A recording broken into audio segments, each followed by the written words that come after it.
Hello दोस्तों, एक बार फिर से स्वागत है आपका आरंभ स्टडी पॉइंट में। आज हम पढ़ेंगे सिक्स का यह साइंस का तीसरा अध्याय है, तंतु से वस्त्र तक। वस्त्र तक। तो यह साइंस के सीरीज का ये अगला चैप्टर हम जो स्टार्ट करने जा रहे हैं। इससे जो कैसे कपड़े बनते हैं, किसका किसका उपयोग किया जाता है, किन किन चीज़ों से कपड़े बनाए जाते हैं, उन चीज़ों का यहाँ पर जो है अध्ययन किया जाएगा। और इन्हीं अध्ययन के साथ हम सिक्स का जो भी सीरीज है साइंस का, उसका तीसरा अध्याय में आए हैं और इसको हम शुरुआत करते हैं। तो चलिए इसके बारे में हम पढ़ते हैं। तंतु से वस्त्र तक लिखा गया है कि पहेली और बूझो ने अपने स्कूल में आयोजित की गई विज्ञान प्रश्नोत्तरी प्रतियोगिता में प्रथम पुरस्कार जीता। वे दोनों अत्यधिक उत्तेजित थे और उन्होंने प्राप्त हुई पुरस्कार राशि से अपने माता पिता के लिए वस्त्र खरीदने का निश्चय किया। वे कपड़े की दुकान पर वस्त्र सामग्री की विस्तृत विविधता देखकर उलझन में फंस गए। वहां पर अनेक प्रकार के कपड़े को देखकर क्या होती है, ये उलझन में फंस जाती है। दुकानदार ने उन्हें यह समझाया कि कुछ कपड़े अथवा वस्त्र सूती हैं, तो कुछ संश्लिष्ट या इसको क्या बोलते हैं, कृत्रिम बोलते हैं। उसके पास ऊनी मफलर तथा शाल भी थे। दुकान में बहुत सी रेशमी साड़ियाँ भी थी और पहली साड़ियाँ थी। पहली तथा बूझो अत्यधिक उत्तेजित दिखाई दे रहे थे। उन्होंने क्या किया, उन्होंने इन विभिन्न कपड़ों को स्पर्श किया और उनके बारे में जानकारी प्राप्त की। अंत में उन्होंने एक ऊनी मफलर और क्या किया, तो एक सूती साड़ी खरीदी। ऊनी मफलर और सूती साड़ी। कपड़े की दुकान का भ्रमण करने के पश्चात पहेली और बुझो ने अपने आसपास में विभिन्न प्रकार के वस्त्र को ध्यान से देखना आरंभ कर दिया। उन्होंने यह देखा कि बेडशीट मतलब बिस्तर पर जो बिछाने वाला चादर होता है उसको क्या बोलते हैं, बेडशीट बोलते हैं। बेडशीट, कम्बल, पर्दे, मेजपोश, तौलिए और झाड़न जिसको डस्टर बोलते हैं आदि, ये सभी भिन्न भिन्न प्रकार के कपड़े से बने हैं। यहाँ तक कि उनके अपने वस्त्र तथा बोरे भी किसी प्रकार के वस्त्र से बने थे। उन्होंने इन सभी वस्त्रों की पहचान सूती, ऊनी, रेशमी तथा संश्लिष्ट कृत्रिम जिसको कृत्रिम बोलते हैं के रूप में की। क्या आप भी इन वस्त्रों के कुछ पहचान कर सकते हैं? आप जानते हैं कि हम हमारे दैनिक जीवन में जितने भी कपड़ों का उपयोग हो रहा है, ये किस किस चीज़ से बनते हैं, उसके बारे में यहाँ पर आपको पढ़ाया जाएगा। यहाँ पर जानकारी दी जाएगी। जैसे कि आप जो तौलिए का उपयोग कर रहे हैं, जो डस्टर का उपयोग कर रहे हैं, जो कंबल का उपयोग कर रहे हैं, इनका निर्माण कैसे होता है, ये किस किस चीज़ से बने होते हैं, किस इनका जो है कौन से वस्त्रों का उपयोग किया जाता है इनमें। ये जैसे सूती हो गया, ऊनी हो गया, रेशमी तथा संश्लिष्ट कृत्रिम जो मशीनों से बनाए जाते हैं, जो प्लास्टिक का उपयोग किया जाता है, ये सब कैसे बनते हैं, इन्हीं चीज़ों को यहाँ पर विस्तृत रूप से आप देखेंगे। वस्त्रों में विविधता शुरू होती है वस्त्रों में विविधता से। आप पास के किसी दर्जी की दुकान का भ्रमण कीजिए। सिलाई के बाद जो बचे कपड़े की कतरन एकत्र कीजिए। कपड़े की प्रत्येक कतरन को स्पर्श करके उसके स्पर्श का अनुभव कीजिए। जो आप छूने के लिए कहता है, जो वहाँ पर दर्जी से जो आप कपड़े सिलवाए हैं, जो सिलाने के बाद जो बचता है उसको छूइए। तो दर्जी की सहायता से उससे पूछकर कुछ कपड़ों पर सूती, रेशमी, ऊनी, संश्लिष्ट के लेवर लगाने का प्रयास करें। जैसे यहाँ पर देखिए दिखाया गया है, आप देख सकते हैं, ये कपड़े की कतरन का विविधतम जो है ये दृश्य है। आगे क्या आप यह जानते हैं कि ये विभिन्न कपड़े किस प्रकार बनते हैं? जब आप किसी कपड़े का अवलोकन करते हैं तो क्या होता है, वह एक सतत टुकड़ा प्रतीत होता है। उसे आप देख सकते हैं, ये सतत टुकड़ा के रूप में आपको दिखाया गया है, यहाँ पर चित्र दिखाया गया है। आगे हम पढ़ेंगे तो क्रियाकलाप 2 के माध्यम से आपसे कुछ करने के लिए कहेगा, जो कि इस प्रकार है कि सूती कपड़ा का वही टुकड़ा चुनिए जिस पर अपने क्रियाकलाप 1 में लेबल लगाया था। इसके एक सिरे पर कोई ढीला धागा तथा तांगा ढूंढने का प्रयास कीजिए और उसे बाहर खींचिए। जो आप देखेंगे तो यहाँ पर आपको एक दृश्य के माध्यम से दिखाया जा रहा है, जैसे यहाँ पर खींचा जा रहा है तांगा या तंतु, इसको एक एक करके खींच रहे हैं। कपड़े से तांगा का खिंचाव यहाँ पर दिखाया गया है। सुई में तांगे को यहाँ पर देख सकते हैं। तांगा दिखाई ना दे तो पिन अथवा सुई की सहायता से आप तांगे को खींच सकते हैं। हम यह देखते हैं कि तांगे को एक साथ व्यवस्थित करने पर वस्त्र बना है। ये तांगे किससे बनते हैं? जब एक साथ ये तांगे जुड़ जाते हैं तब क्या बन जाते हैं? तो वस्त्र बन जाते हैं। तो तांगे किससे बनते हैं, इसके बारे में अब तांगे या तंतु के बारे में हम अब पढ़ेंगे। क्या है कि किसी सूती कपड़े के टुकड़े से कोई तांगा बाहर निकालने के लिए कहता है, निकालिए। इस तांगे के टुकड़े को मेज पर रखिए। इस तांगे के टुकड़े के एक सिरे को अपने अंगूठे से दबाइए। तांगे के दूसरे सिरे को इसकी लंबाई के अनुदिश में दर्शाए अनुसार, जो यहाँ पर चित्र दिखाया गया है उसके अनुसार नाखून से खरोचिए। यहाँ पर देखिए, आप इसको तांगे को खरोच सकते हैं, खरोचिए, तथा आप इस सिरे पर यह देखते हैं कि तांगा पतली लड़ियों में विखंडित हो गया है। ये क्या होता है? पतली लड़ी में विखंडित हो जाता है। आप जब ठंडे के दिन में स्वेटर पहनते हैं तो वो विभिन्न तांगा जो है, तंतु जो है, एक साथ जॉइंट करके उसको बनाया जाता है। वही है तांगा पतली, यहाँ पर देख सकते हैं तांगा पतली लड़ियों में विखंडित हो जाता है। जो विखंडित हो रहा है उसके बारे में यहाँ पर दिखाया गया है। देखिए, बूझों ने यहाँ दिखाई गई कुछ वस्तुओं को संग्रहालयों में देखा। इन्हें योद्धा पहनते, ये जो स्वेटर है ये योद्धा पहनते हैं। यह जो है वह यह जानना चाहते हैं कि क्या ये भी किसी प्रकार के तंतुओं से बने हैं। उससे पहले हम इसको देखेंगे तो शुरू से आप देखेंगे तो सुई में तांगे को पिरोने मतलब डालना का प्रयास करते समय भी आपने ऐसा ही परीक्षण किया होगा। कई बार तांगे का यह सिरा कुछ पतली लड़ियों में पृथक पृथक हो जाता है। ऐसा होने पर तांगे को सुई के नाके से गुजारना कठिन हो जाता है। तांगे कि ये दिखाई देने वाली पतली लड़ियाँ भी और अधिक पतली लड़ियाँ भी मिलकर बनी होती है। क्या? तब छोटी पतली लड़ी और अधिक पतली लड़ी वाली जो होती है लड़ियाँ, उससे मिलकर ये बना होता है, जिसे क्या बोलते हैं? जिन्हें हम तंतु कहते हैं। और इसी को तांगे को, जो आपको बताया जा रहा है, छोटी छोटी लड़ियाँ से मिलकर बनता है, तो इसी को क्या बोलते हैं? इसी को हम तंतु बोलते हैं। एक बार तंतु की हम दिखाएंगे तो यहाँ पर देख सकते हैं, तो ये क्या है? तंतु है। ये क्या है? तो तंतु है।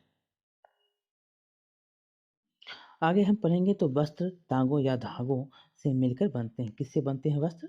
तांगों, जिसको बोलते हैं या तंतु बोलते हैं, इस या धागा बोलते हैं, तो इन्हीं से मिलकर बनते हैं। तथा तांगे भी आगे तंतुओं से मिलकर बने होते हैं। तांगे किससे बनते हैं? तो तंतुओं से मिलकर। जब अनेक तंतु का मिलान होगा, जब एक साथ होंगे तो उसको क्या बोलेंगे? बोलेंगे तांगा बोलेंगे। और तांगे जो बनते हैं किससे बनते हैं? तंतुओं से। जो छोटे छोटे छोटे छोटे होते हैं उसी से ये बनते हैं। ये तंतु कहाँ से आते हैं उसके बारे में हम पढ़ेंगे। तो ये तंतु आते कहाँ से हैं? तो कुछ वस्त्रों जैसे सूती, जूट, रेशमी तथा ऊनी के तंतु पादपों तथा जंतुओं से प्राप्त होते हैं। किससे किससे होते हैं? जैसे आपको सूती हो गया, जूट हो गया, रेशमी तथा ऊनी के कुछ तंतु जो होता है ये किससे प्राप्त होता है? तो जंतु से प्राप्त होता है। पादप तथा जंतु से प्राप्त होता है, जिन्हें प्राकृतिक तंतु कहते हैं। जो प्राकृतिक रूप से, जैसे आपको सूती, जूट, रेशमी तथा ऊनी के जो तंतु होते हैं, ये सब पादप या जंतु से, जैसे आप देखेंगे तो ऊनी के जो तंतु हैं ये आपको जानवर से, जंतु से मिल जाएगा। सूती जो होता है, जूट जो होता है, ये पादप, जो आप शहतूत के पेड़ देखते हैं उसमें पादप, ये क्या है? पादप है, पादप से मिल जाता है। यही है जो जंतु और पादपों से हमें ये सब वस्त्र मिलते हैं, जिन्हें हम क्या बोलते हैं? तो प्राकृतिक तंतु कहते हैं। रुई तथा जूट मतलब पटसन पादपों से प्राप्त होता है। किससे प्राप्त होता है? तो रुई और जूट जो होता है, पटसन जिसको बोलते हैं, जूट, ये किससे प्राप्त होता है? तो ये आपको पादप से प्राप्त होता है। और तंतुओं के उदाहरण देखेंगे, ये किसके उदाहरण हैं? तो तंतु के उदाहरण, होने वाले तंतुओं के ये उदाहरण हैं, रुई और जूट। ऊन तथा रेशम जंतुओं से प्राप्त होता है। और किससे प्राप्त होता है? ऊन और रेशम तो ये जंतु से प्राप्त होता है। कौन कौन से जंतु? तो भेड़ हो गया, बकरी हो गई, ऊन जो है ऊन भेड़ तथा बकरी से प्राप्त होता है, जिसको हम आप कर्तित ऊन से प्राप्त होती है। ये किससे होती है? तो कर्तित ऊन से प्राप्त होती है। ऊन भेड़ अथवा बकरी की कर्तित ऊन से क्या प्राप्त होती है? तो ऊन और रेशम होते हैं ये, इसी से जंतु से प्राप्त होते हैं, जो कि आप भेड़ और बकरी को नाम याद रखेंगे। इसे खरगोश या याक तथा ऊनों के बालों से ऊँटों के बालों से भी प्राप्त किया जाता है। और इसको जो है किससे, तो आप बहुत सारे जानवर होते हैं, जैसे ऊँट हो गया, भेड़ हो गया, बकरी हो गया, खरगोश हो गया, याक हो गया, इन सभी से इसको प्राप्त किया जाता है, जो कि आप जंतु वाले में याद रखेंगे, जो जंतुओं से प्राप्त होते हैं। पादप से प्राप्त होने वाले जो होते हैं रुई और जोट, जिसको पटसन बोलते हैं, ये सब किससे? पादप से। और ये जो होते हैं बकरी, भेड़, ऊँट, ये सब जंतु से, जो कि आपको रेशम और ऊन प्राप्त होता है। रेशम ऊन जंतु से प्राप्त होता है, जिसे आप इसमें याद रखना है आपको।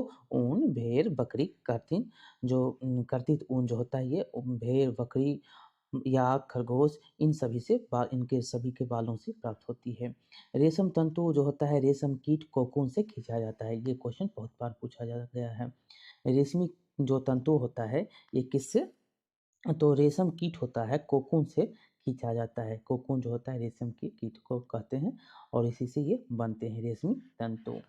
हजारों वर्ष तक वस्त्र निर्माण के लिए केवल प्राकृतिक तंतुओं का ही उपयोग होता था, और बहुत ही समय तक जो है हजारों वर्षों तक प्राकृतिक जो तंतु होते थे उन्हीं का प्रयोग किया जाता था, उपयोग होता था। पिछले लगभग 100 वर्षों से ऐसे रासायनिक पदार्थों, बहुत कब, तो 100 वर्षों से, जिनका स्रोत पादप अथवा जंतु नहीं है। और इसका स्रोत क्या नहीं है? पादप, और जो कि हम ऊपर में पढ़े थे, पादप और जंतुओं से हमें प्राकृतिक तंतु प्राप्त होते हैं। उसी प्रकार यहाँ पर देखेंगे तो बहुत से आप डायरेक्ट 100 साल, जो 1000 था अब वो 100 साल में बदल रहा है। वो किससे प्राप्त होता है? तो ये किससे नहीं जो रासायनिक पदार्थ होते हैं, ये पादप से या जंतु से प्राप्त नहीं होते हैं। ये होते हैं किससे प्राप्त? तो इसका निर्माण तंतुओं का क्या होता है? निर्माण किया जाता है। खुद इसका जो है रासायनिक रूप से, इसका रासायनिक पदार्थों के मिलने से इसका निर्माण होता है, जिसे हम क्या बोलते हैं? संश्लिष्ट तंतु बोलते हैं, या कृत्रिम बोलते हैं। तो ये आपको संश्लिष्ट जो तंतु होता है किसे? पॉलिएस्टर, देखिए नायलॉन और एक्रिलिक संश्लिष्ट तंतुओं के कुछ उदाहरण आपको यहाँ पर मिलते हैं। आपसे पूछा भी जाता है कौन प्राकृतिक तंतु है, कौन संश्लिष्ट तंतु है, तो आप पॉलिएस्टर, नायलॉन को नाम क्या देते हैं? तो ये कृत्रिम तंतु है। कृत्रिम जो आप खुद बनाते हैं वो कृत्रिम होता है, इसे या संश्लिष्ट तंतु कहते हैं। ये आप नाम याद रखेंगे, जैसे पॉलिएस्टर, नायलॉन और एक्रिलिक, ये सब क्या है? संश्लिष्ट तंतु के कुछ उदाहरण हैं। यहाँ से उदाहरण आपसे पूछे जाते हैं। आगे देखिए क्या है, तो आगे है कुछ पादप तंतु। तो अब हम इसके बारे में पढ़ेंगे, कुछ पादप तंतु के बारे में, अब कैसे इसका निर्माण किया जाता है। रुई, देखिए रुई, क्या आपने कभी तेल के लेपों के लिए बत्तियां बनाई हैं? इन बत्तियों को बनाने के लिए क्या क्या उपयोग में लाते हैं? क्या चीज़ जो है तेल की बत्तियों के लिए बनाने के लिए उपयोग में लाए जाते हैं, उसके बारे में यहाँ पर आपको बताया जा रहा है। इसके लिए क्या करते हैं? तो इस रुई का उपयोग गद्दों, रजाइयों अथवा तकियों में भी किया जाता है। जो आप सिम्बर का पेड़ जो होता है उससे निकलता है, जो आप रुई देखते हैं, उसका इसका उपयोग यहाँ पर किया जाता है। कुछ रुई लीजिए, इसे खींचकर पृथक कीजिए और इसके किनारों को ध्यान से देखिए। आपने क्या परीक्षण किया? ये छोटी पतली लड़ियाँ जिन्हें आप देख रहे हैं, ये क्या है? कपास तंतुओं से बनी हैं। ये किससे बने हैं? कपास तंतुओं से ये बनी हुई हैं। रुई कहाँ से आती है? इसे खेत में बोया जाता है। साधारणतः कपास के पौधे वहाँ उगाए जाते हैं जहाँ मृदा कहाँ कैसी हो? काली तथा जलवायु उष्ण हो। ये पूछा गया क्वेश्चन है, जो कि कपास के लिए कैसी मानसून चाहिए, तो आप बता सकते हैं जहाँ पर मृदा कैसी हो? काली हो, मिट्टी जिसको बोलते हैं वो काली हो, और जलवायु उष्ण हो। क्या आप ऐसे कुछ राज्यों के नाम बता सकते हैं? तो महाराष्ट्र जो है, ये आप जानते हैं कि वहाँ पर क्या है? मृदा काली है। वो आप राज्य के बारे में बता सकते हैं। यहाँ पर आपको नाम जो है, कपास की खेती यहाँ पर होते हैं। आप उसके बाद मध्य प्रदेश के कुछ क्षेत्र हो गए, ये आप बता सकते हैं। आगे है कि क्या आप ऐसे यहाँ पर हमने बताया कि जहाँ पर खेती होती है कपास पादप के फल, कपास गोलक, यहाँ पर समझ सकते हैं कि कपास जो होता है पादप के फल, कपास गोलक जो होता है लगभग नींबू की माप के होते हैं, और गोलक जो कैसा होता है नींबू की माप का होता है, जो आप कागजी नींबू देखते होंगे वैसी माप का।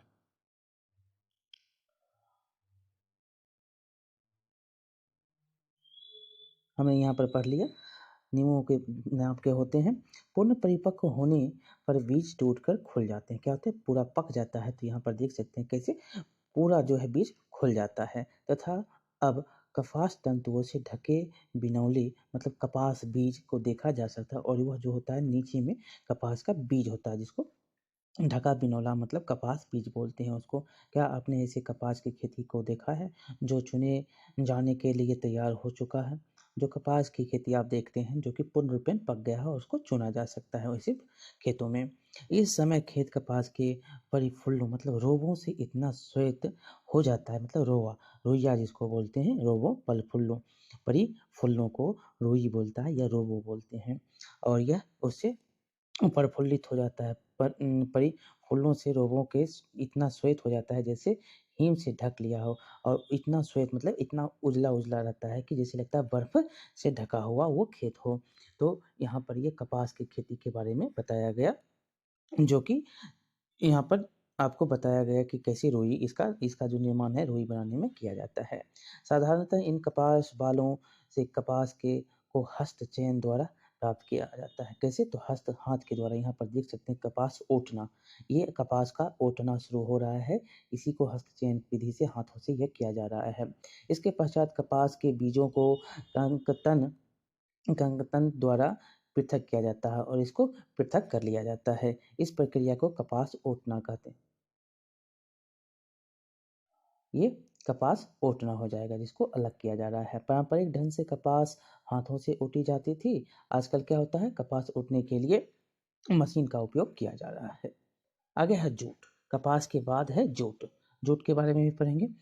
पटसन तंतु को जिसको जूट बोलते हैं उसी को क्या बोलते हैं? पटसन बोलते हैं।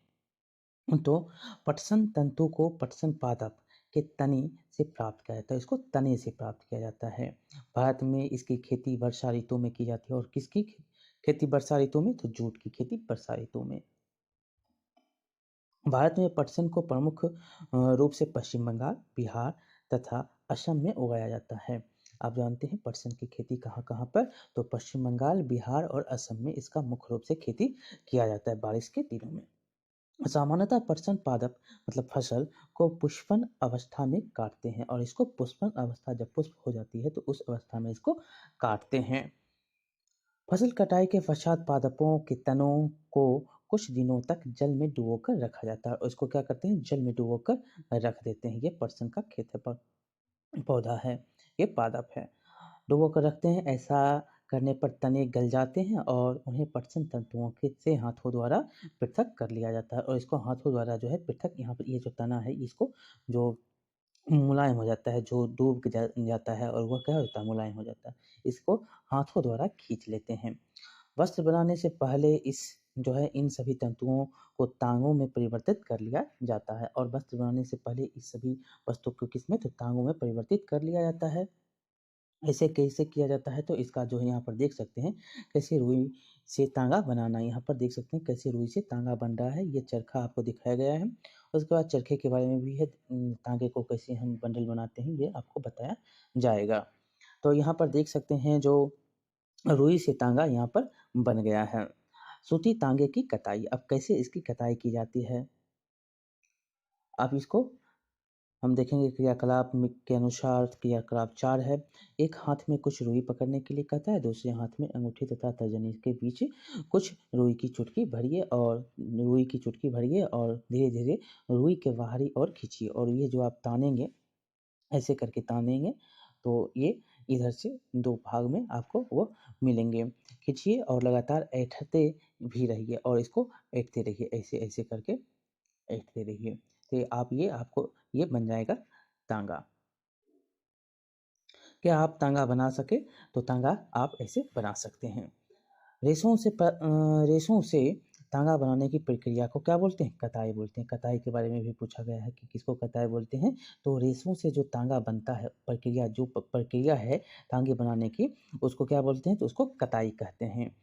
इस प्रक्रिया में रुई के एक पुंज से रेशों को खींचकर ऐंठते हैं। ऐसा करने से रेशे पास पास आ जाते हैं और तांगा बन जाता है। ऐसा करने से जो ऐंठन होती है उससे क्या होता है? रुई पास पास आ जाता है और वो तांगा बन जाता है। आगे है कि कताई के लिए एक सरल युक्ति हस्ततकवा का प्रयोग किया जाता है। और कताई के लिए किसका प्रयोग? तो हस्ततकवा का प्रयोग किया जाता है, जिसे तकली बोलते हैं। और इसको क्या बोलते हैं? तो तकली बोलते हैं। इसको तकली, जिसको विधि से इसका विधि से किया गया जो निर्माण है, इसको बोलते हैं तकली। इसको हस्ततकवा का प्रयोग किया जाता है, इसीलिए इसको तकली बोलते हैं। हाथ से प्रचालित कताई के में उपयोग होने वाली एक अन्य युक्ति है, जिसको क्या बोलते हैं? चरखा कहते हैं। युक्ति चरखा है। चरखे के उपयोग में राष्ट्रपिता महात्मा गांधी ने स्वतंत्रता संग्राम आंदोलन के एक पक्ष के रूप में लोकप्रियता प्रदान की थी। आप जानते हैं कि स्वतंत्रता आंदोलन के दौरान जो है, ब्रिटिश कपड़ों का उल्लंघन करके खुद का कपड़ा जो स्वयं का होगा, उनका जो प्रचलन करने के लिए चरखा का यहाँ पर ज़्यादा से ज़्यादा उपयोग किया जाए। इसीलिए सूती कपड़े का प्रयोग करने के लिए, उपयोग में उनको ज़्यादा बढ़ाने के लिए, उसके लिए चरखा का उपयोग आपने महात्मा गांधी के द्वारा प्रचलित जो आंदोलन था, स्वतंत्रता आंदोलन में इनका किया गया था। उन्होंने लोगों को हाथ कते तागों से बने वस्त्रों, खादी जो सूती होते थे, खादी को पहनने तथा ब्रिटेन की मिलों में बने आयातित कपड़ों का जो है बहिष्कार करने का प्रोत्साहित किया था।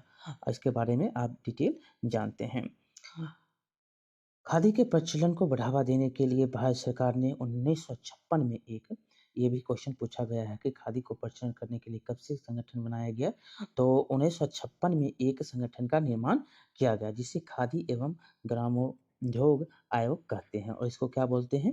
1956 याद रखना है। इसका निर्माण किया गया जिससे खादी एवं ग्रामोद्योग आयोग के नाम से जाना जाता है इस संगठन को। ये चरखा है। क्या ये चरखा है? तांगा काटने के लिए। आगे है, बृहद पैमाने पर तांगे की कताई का कार्य कताई मशीनों की सहायता से किया जाता है। कताई के पश्चात लोगों का उपयोग जो है का उपयोग वस्त्र बनाने में किया जाता है। तांगे से वस्त्र। अब देखिए असलियत जो होती है, इतने बारे में हम पढ़े, जूट के बारे में और कपास के बारे में, अब कताई के बारे में पढ़ा, चरखा के बारे में पढ़ा। अब है तांगे से वस्त्र। तांगे से वस्त्र बनाने की जो है कई विधियां हैं। इनके दो प्रमुख विधियां यहाँ पर बताई गई हैं, जो होती है बुनाई और बंधाई। बुनाई और बंधाई। बुनाई क्या है? तो आपने यह ध्यान दिया होगा कि वस्त्र टांगों के दो सेटों, जिन्हें एक साथ व्यवस्थित किया जाता है, से मिलकर बनते हैं। टांगों के दो सेटों को आपस में व्यवस्थित करके वस्त्र बनाने की प्रक्रिया को क्या बोलते हैं? बुनाई, मतलब वीविंग कहते हैं। इसको बुनाई कहते हैं। आइए इसके बारे में यहाँ पर बनाने के लिए कहता है, जो कि दो सेट को अगर मिला देते हैं तो क्या बन जाता है? बुनाई इसको बोलते हैं। क्योंकि इस प्रक्रिया को बुनाई बोलते हैं। क्रियाकलाप 5 में आप देखेंगे तो विभिन्न रंग को दो कागज सीट लेने के लिए कहता है। दोनों में से 30 सेंटीमीटर लंबाई तथा 30 सेंटीमीटर चौड़ाई कार सीट काटिए। अब इन दोनों सीटों को आधा मोड़िए। एक सीट पर 3.12 आप देखेंगे चित्र में, तो दिखाए गए अनुसार से, तथा दूसरी सीट में 3.12 में जो चित्र दिखाएगा उसके अनुसार खींचने के लिए कहता है। दोनों सीटों को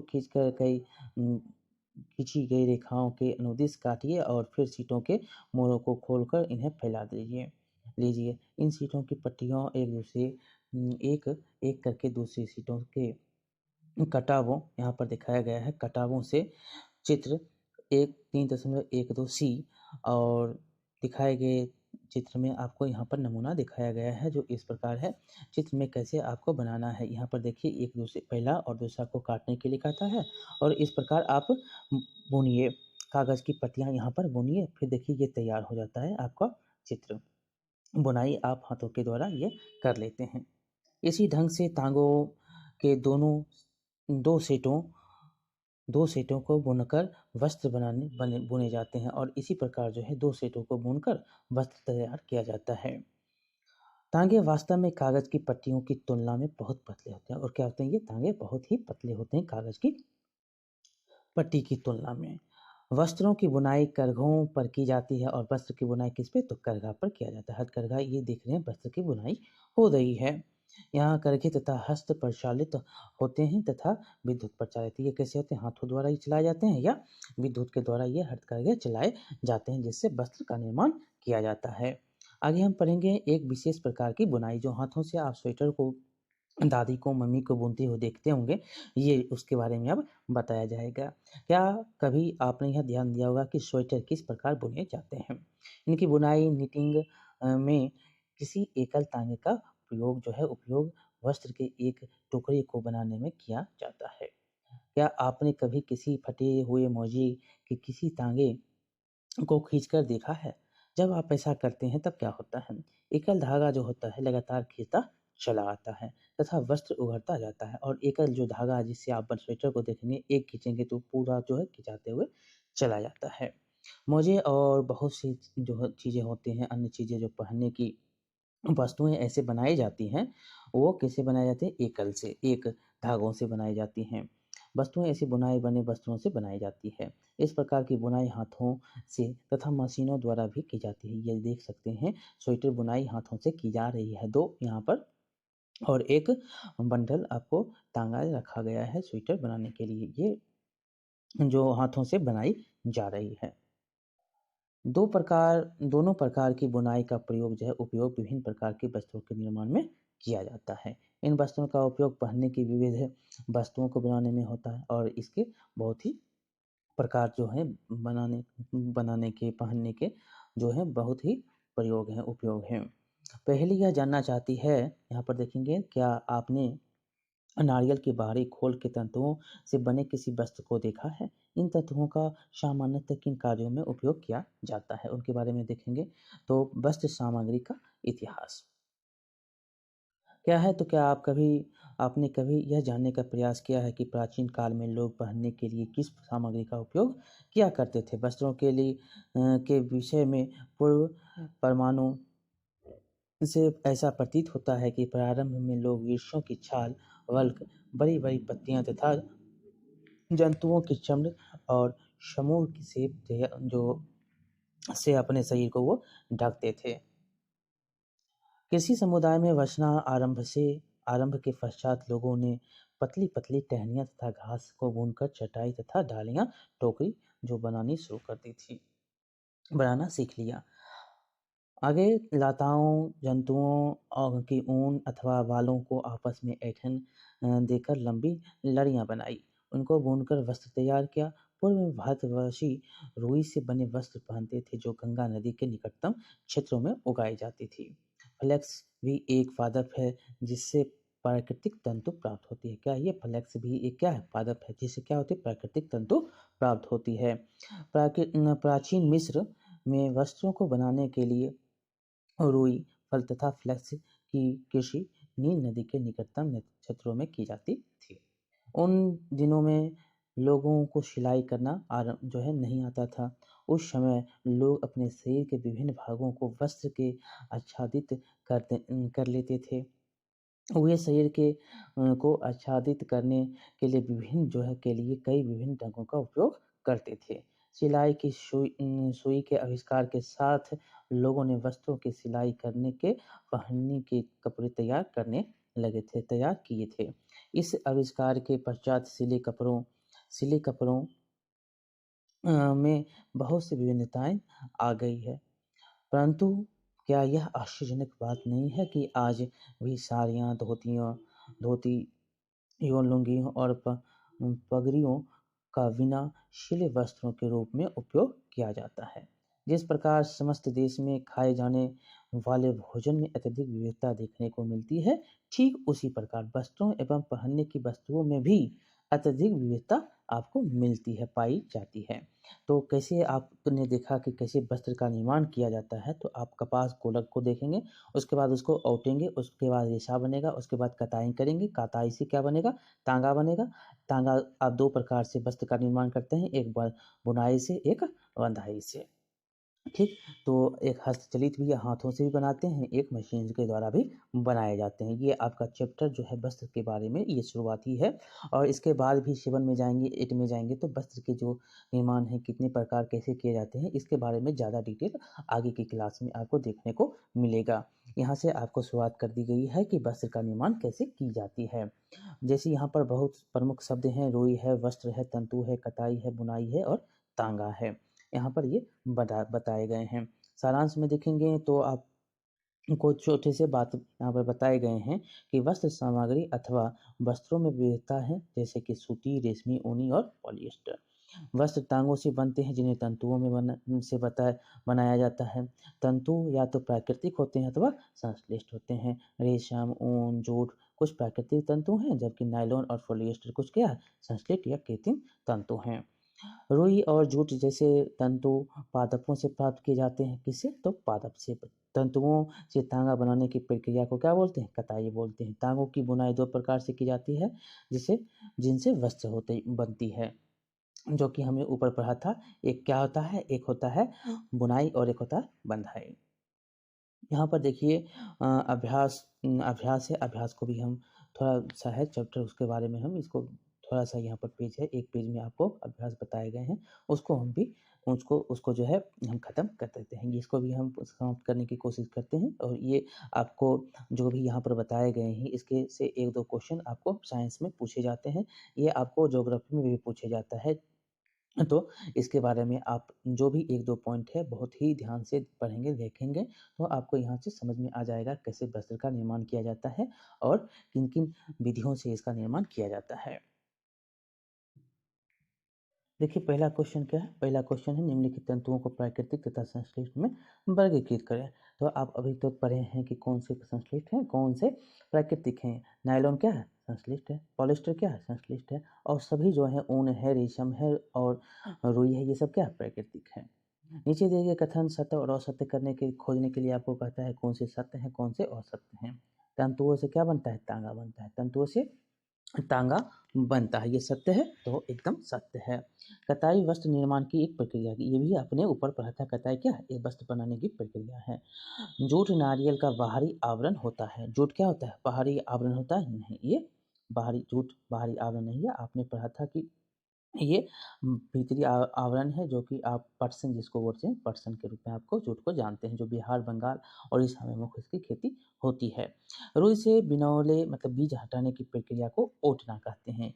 ये क्या है, ओटना है, ये सही है, ये सही है।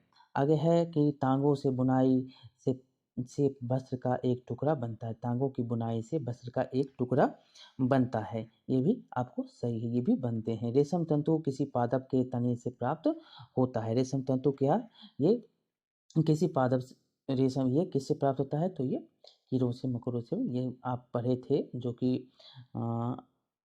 रेशम का कीड़ा होता है, उससे ये बनाए जाते हैं। ये आपको शहतूत के पेड़ में ये आपको रेशम, जो रेशम से बनते हैं, आपको रुई जो प्राप्त होता है, वो यहाँ पर बताया गया है। पॉलिएस्टर एक प्राकृतिक तंतु है, नहीं, ये क्या है, संश्लिष्ट तंतु है। रिक्त स्थान को भरने के लिए कहता है डैश और डैश से पादप तंतु प्राप्त किए जाते हैं। अभी आपने पढ़ा था, ऊपर में भी पढ़ा था जी, किस से जो है पादप तंतु प्राप्त किए जाते हैं, तो रुई और पटसन से प्राप्त तंतु प्राप्त किए जाते हैं। ख है कि डैश और डैश के जावंत तंतु हैं। कौन है, तो एक है जो जंतु, जावंत मतलब जो जंतुओं से प्राप्त होता है तंतु है, तो ये तंतु किसका किसका है, तो रेशम और ऊन, रेशम और ऊन। आगे हम पढ़ेंगे रुई। आगे क्या है, तो आगे है रुई तथा जूट पटसन पादप के किन भागों से प्राप्त किए जाते हैं। तो ये रुई जो होता है कपास, कोलांग या कपास का जो फल होता है, इससे प्राप्त किया जाता है। और जूट जो होता है किससे प्राप्त किया जाता है, जूट पादप के तने के रेशों से प्राप्त किया जाता है। ये आंसर आप यहाँ पर लिखेंगे। नारियल तंतु से बनने वाली 2 वस्तुएँ के नाम लिखने के लिए कहता है। तो नारियल तंतु से जो बनता है, आप नारियल के रस्सी को देखते होंगे, आपको बाज़ार में मिल जाता है। ये किससे बनता है? नारियल के तंतु से बनते हैं। और पायदान आपको देखते होंगे, जो कि बेचने के लिए आते हैं बहुत सारे लोग। ये किससे बनता है? नारियल के तंतु से बनता है। ये बनाए जाते हैं गद्दे, बहुत सारी चीज़ जो है नारियल के तंतु से बनाए जाते हैं। तंतुओं से तांगा निर्मित करने की प्रक्रिया स्पष्ट करें। तंतु से तांगा बनने की जो प्रक्रिया है, बहुत सारे ऊपर में आपने पढ़ा था, बहुत सी प्रक्रिया से ये गुजरता है। जैसे आप इसको हम देखेंगे तो इस प्रकार आप देख सकते हैं, कपास गोलक के रेशे जैसे रुई होता है, ओटने की प्रक्रिया द्वारा प्राप्त किया जाता है, ये आप पहले जानते हैं। उसके बाद क्या होता है, तो पारंपरिक ढंग से आप क्या करते हैं, कपास हाथों से ओटी जाती है और आजकल जो है उसका मशीन का उपयोग किया जाता है, ये भी आपने ऊपर पढ़ा था। पटसन रेशे से प्राप्त करने के लिए पटसन पादप को पुष्पन की अवस्था में ही काट देते हैं, ये भी हम जानते हैं। और फसल काटने के पश्चात आप क्या करते हैं, पादपों के तनों को कुछ दिनों तक तथा इसको क्या करते हैं, जल में डुबोकर रख देते हैं और उसके बाद तने को अगर गल जाता है तो उसको पटसन के तंतुओं को हाथों द्वारा क्या करते हैं, अलग कर देते हैं, पृथक कर देते हैं। उसके बाद क्या करते हैं, तो उसके बाद वस्त्र बनाने से पहले इस सभी तंतुओं को धागों में परिवर्तित कर लेते हैं और इसको धागा में परिवर्तित कर लेते हैं। ये आंसर के रूप में आप लिख सकते हैं। उसके बाद कताई होती है। उसके बाद कताई से तांगा बनाने की प्रक्रिया को क्या बोलते हैं, कताई कहते हैं। और के इस क्रिया के कुंज से रेशे को खींचकर ऐंठते हैं और आपने ऐंठन विधि ऊपर में पढ़ा था, इसको ऐंठते हैं, ये मजबूत हो जाता है। क्या होता है, ये तांगा जो होता है ऐसे करके आप करते हैं तो ये आपस में आकर जुट जाते हैं, ये सट जाते हैं और तांगा ये बन जाता है। ये तंतु से तांगा निर्मित करने की आपने विधि यहाँ पर हमने आपको बताई, जो कि कैसे तांगा बनाया जाता है। ये बहुत ही इम्पोर्टेंट चैप्टर है, आपको शुरू से यहाँ पर बताया जा रहा है। और यहाँ पर बुझो के द्वारा कुछ और है कि बुझो जानता है कि रुई के तांगों के जलने पर निकली गंध कागज के जलने की गंध जैसी होती है। ये भी क्वेश्चन पूछा गया है, कैसी होती है, कागज के जलने जैसी गंध होती है। वह यह जानना चाहता है कि क्या वह यह मान सकता है कि कागज भी पादपों से बना है। आप जानते हैं कागज भी किससे बने हैं, तो पादप से बने हैं। तो यहाँ पर आपने इसके बारे में पढ़ा। ये बहुत ही इम्पोर्टेंट चैप्टर था। पादप के बारे में भी बताया गया, तंतु से वस्त्र तक का जो क्रम है यहाँ पर आपको बताए गए हैं। तो चलिए, बहुत बहुत धन्यवाद। अच्छा लगा हो तो लाइक करेंगे, शेयर करेंगे और सब्सक्राइब करना नहीं भूलेंगे। मिलते हैं अगले वीडियो में। ये सीरीज 6 का जो हम शुरू किए हैं, इसको समाप्त धीरे धीरे हम करेंगे।